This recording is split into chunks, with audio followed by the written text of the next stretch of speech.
जी news सैनिकों के शौर्य को सलाम करता है, इसलिए जी न्यूज भारत पाकिस्तान की सीमा पर राजस्थान में उस जगह पहुंचा जहां भारतीय सेना के जांबाज 56 डिग्री सेल्सियस तापमान में मुस्तैदी से सरहद की रक्षा में जी जान से जुटे हुए हैं। घने जंगलों और वीरान रेगिस्तान में दुश्मन की नजरों के सामने तैनात रहना बच्चों का खेल नहीं है, लेकिन हमारे वीर जवान अपने काम को दिलोजान से बखूबी निभा रहे हैं।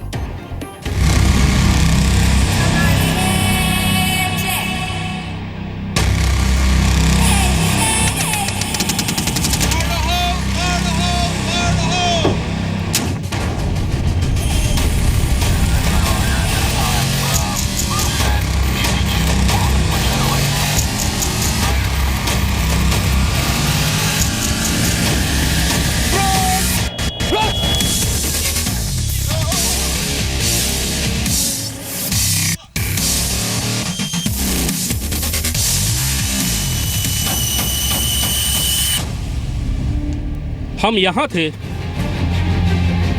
वो वहाँ थे।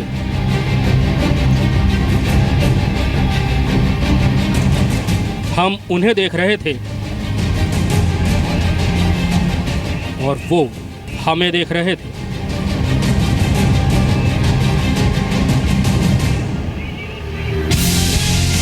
हमारे बीच थी सिर्फ 1 किलोमीटर की दूरी। फिर क्या हुआ, ये देखना और समझना आपके लिए काफी दिलचस्प होगा। भारत और पाकिस्तान की सरहद पंजाब पार करके जैसे ही राजस्थान के श्रीगंगानगर जिले में प्रवेश करती है, पंजाब के हरे भरे खेतों की जगह धीरे धीरे रेगिस्तान की जला देने वाली जमीन ले लेती है।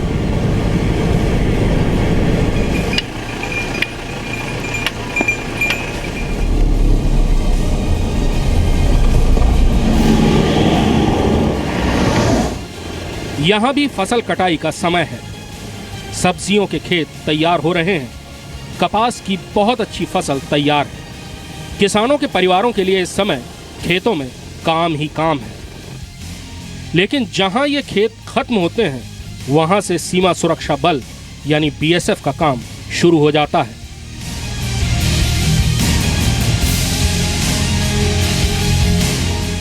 पंजाब पार कर अब हम राजस्थान में दाखिल हो चुके हैं। पंजाब के हरे भरे खेतों और नदियों की जगह धीरे धीरे सूखा और वीरान रेगिस्तान लेता जा रहा है।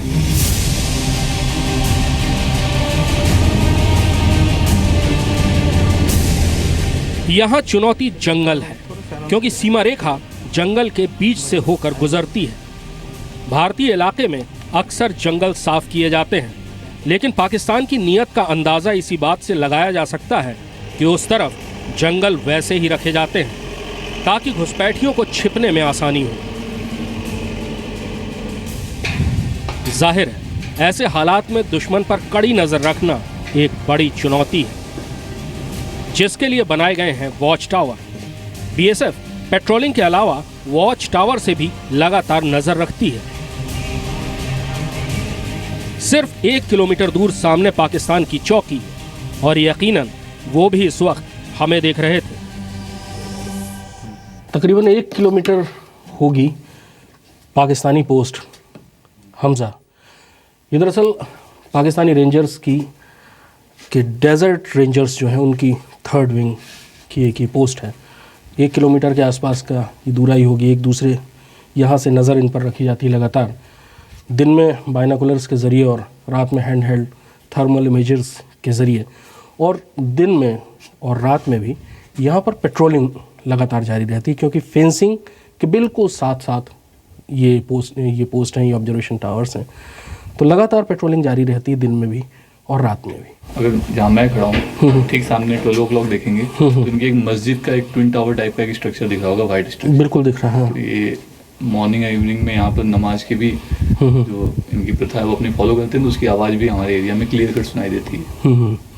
और बाकी आप इनका एक सीमेंटेड ओबी टावर भी देख रहे होगे, जैसे दूसरी 12 o'clock से थोड़ा बायां देखेंगे आप, जैसा हमारा स्ट्रक्चर है सिमिलर फैशन में 30 फीट हाइट का इनका सीमेंटेड ओबी टावर है। ये भी जिस तरीके से हम ऑब्जर्वेशन पोस्ट से अपने एरिया को डोमिनेट करते हैं, सिमिलर फैशन में ये भी अपने एरिया को डोमिनेट करते हैं इसी ऑब्जर्वेशन पोस्ट। अच्छा, कुछ साल पहले बीएसएफ को रात में देखने के लिए हैंड हेल्ड थर्मल इमेजर्स यानी HSTI दिए गए हैं, जिनसे निगरानी के काम में आसानी हो गई है। तकनीक का इस्तेमाल करके बॉर्डर गार्डिंग में कई सहूलियतें आ गई हैं। बीएसएफ ने लगभग 10 साल पहले हैंड हेल्ड थर्मल इमेजर्स का इस्तेमाल करना शुरू किया। इससे एक कैमरे और टेलीस्कोप की मदद से पूरा इनपुट जो कुछ आसपास का इलाके में हो रहा है वो रात के अंधेरे में भी बिल्कुल साफ एक मॉनिटर पर दिखता है। हमारे साथ ASI BC भट्ट साहब हैं। भट्ट साहब, अभी जो ये दिख रहा है, जी हाँ, रात में इससे ज़्यादा क्लियर दिखेगा? बिल्कुल जी, रात में जो है ये बिल्कुल क्लियर हो जाता है, क्योंकि बेसिकली ये नाइट विजन की है, नाइट के लिए ही इसको बनाया गया है। तो HSTI वैसे होता भी हैंड हेल्ड थर्मल इमेजर है, तो थर्मल सिस्टम पे डिपेंड है।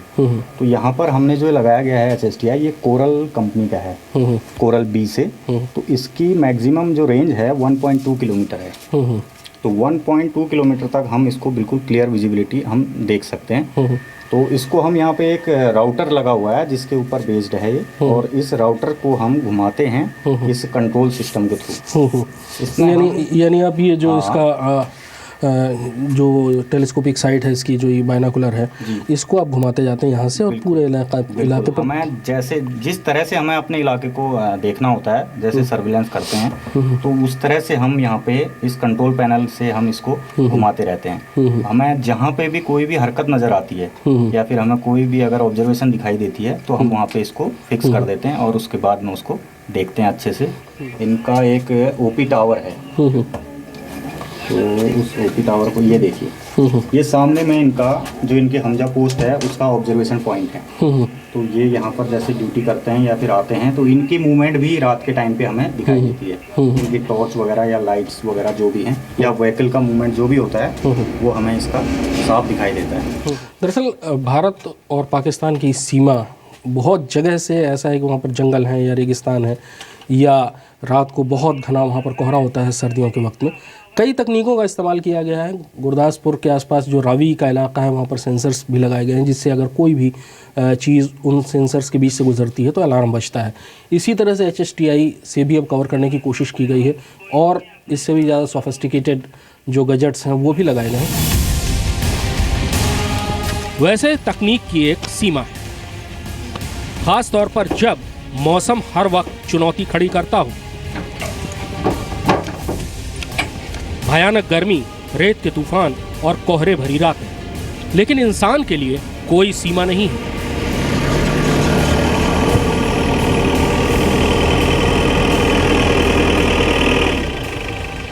यहां BSF दिन रात मुश्किल परिस्थितियों में पेट्रोलिंग करती है। हम निगरानी के लिए की जाने वाली कार्रवाइयों के बारे में ज्यादा नहीं बता सकते, लेकिन यह बताना पर्याप्त है कि किसी भी मौसम में सरहद का कोई भी हिस्सा कभी असुरक्षित नहीं छोड़ा जाता। इस रेगिस्तान की चौकसी करना पंजाब के मुकाबले कहीं कम नहीं है, बल्कि कई बार ज्यादा चुनौतीपूर्ण है। इलाके के बारे में हम आपको बताते हैं। इस फेंसिंग के उस पार पाकिस्तान की हमजा पोस्ट, एक पोस्ट है हमजा पोस्ट, जो यहाँ से तकरीबन 900 मीटर दूर है। यहाँ पर पाकिस्तानी रेंजर्स की, डेजर्ट रेंजर्स की 3rd विंग तैनात है, और उसके पीछे पाकिस्तान की रेगुलर आर्मी है।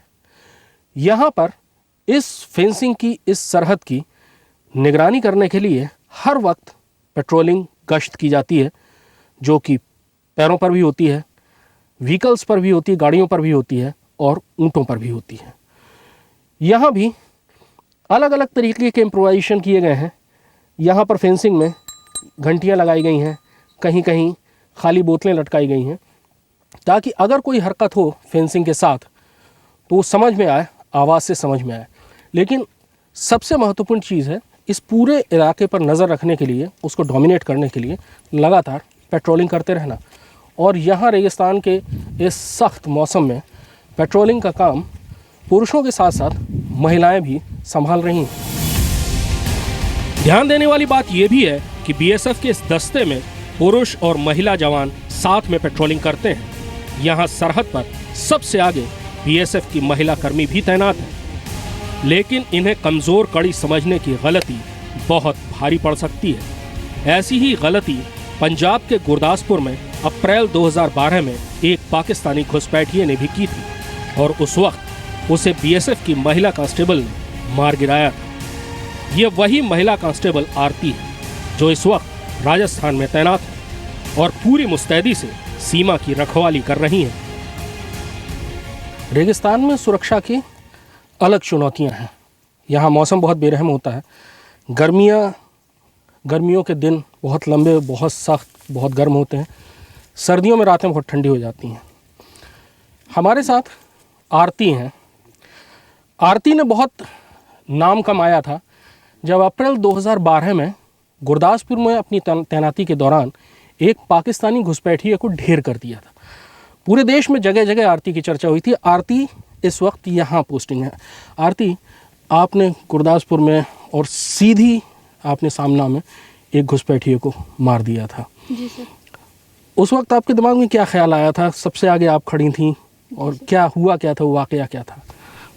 उस टाइम सर मुझे अपनी ड्यूटी का था कि मैं अपनी ड्यूटी पूरी करूं और वो अनलीगली तरीके से तारबंदी क्रॉस कर रहा था तो मैंने उसको अपने डिफेंस में और डिफेंस लेके उसको मार गिराया। तो उस वक्त बीएसएफ में महिला जो कर्मी थी उनको आए हुए ज़्यादा वक्त नहीं हुआ था और लोगों के दिमाग में कई तरह के संशय थे कि फर्स्ट लाइन ऑफ डिफेंस है बीएसएफ, तार से 4 कदम दूर पर आप रहते हैं और ऐसे मौक़ों में महिलाएं क्या उतनी असरदार हो पाएंगी।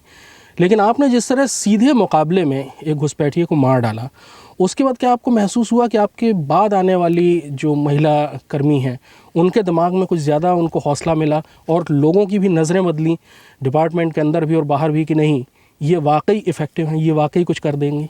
जी सर, ऐसा हुआ। मेरे इस मतलब अचीवमेंट के बाद आने वाली लड़कियां जो भर्ती हुई हैं उनको बहुत हौसला हुआ कि हम बॉर्डर पे अगर एक लड़की ऐसे कर सकती है तो हम भी कर सकते हैं। हमें ट्रेनिंग दी जाती है, ट्रेनिंग में हमें फुल फायरिंग सब कुछ सिखाया जाता है जिससे हम मतलब मुकाबला कर सके अपने दुश्मन का पूरी तरह से। अभी आप यहाँ पे कब से हैं? अभी मुझे सर इधर 1.5 साल हो गया कंप्लीट। गर्मियों में ज़्यादा मुश्किल होती होगी यहाँ पेट्रोलिंग करने में। गर्मियों में टेम्परेचर कहाँ तक पहुँचता है, क्या हालात होते हैं? सर टेम्परेचर तो काफ़ी हो जाता है, गर्मी बहुत महसूस होती है, लेकिन अपनी ड्यूटी करते हैं। आप अभी जैसे इस समय भारत और पाकिस्तान में तनाव चल रहा है, आप थोड़ी दूर पर देख रहे हैं कि लगातार फायरिंग चल रही है। आप फेंसिंग के साथ खड़े हुए हैं, दिन में भी आप खड़ी रहती हैं, रात में भी खड़ी होती हैं। कभी ऐसा महसूस होता है कि कभी कुछ ऐसा कि हौसला कम हो रहा हो या डर लग रहा हो या कॉन्फिडेंस रहता है कि नहीं, पहली डिफेंस हम हैं, पहली लाइन हम हैं और कोई अगर आएगा तो जैसा हमने गुरदासपुर में 2012 में किया वैसे दोबारा करेंगे? जी सर, बिल्कुल हौसला है जी सर, कि कोई भी आएगा तो जो पहले किया वही होगा, वही दोबारा होगा सर। बहुत बहुत शुक्रिया, थैंक यू सर। आपको बहुत सारी शुभकामनाएं। Thank you sir. ये है हौसला, ये है हौसले की एक तस्वीर। 2012 में, अप्रैल 2012 में एक महिला ने सीधी कार्रवाई करते हुए एक घुसपैठिए को ढेर कर दिया। वो महिला अभी भी मोर्चे पर है। फर्स्ट लाइन ऑफ डिफेंस, पहली सुरक्षा घेरा जो देश का है बीएसएफ का, उसमें है। इस तार के साथ साथ अपनी ड्यूटी कर रही है, फेंसिंग के साथ साथ, और एक हौसला है और हौसला दे रही है वो पूरे देश को कि अगर किसी ने भी इस फेंसिंग को पार करने की कोशिश की, सीमा रेखा को लांघने की कोशिश की, तो वो बचेगा नहीं। निशाने अचूक हैं, दिल में पूरा भरोसा है, हिम्मत है और उंगलियां ट्रिगर पर हैं। कैमरामैन दीपेंदु दे के साथ कृष्ण मोहन मिश्रा, जी मीडिया, अनूपगढ़।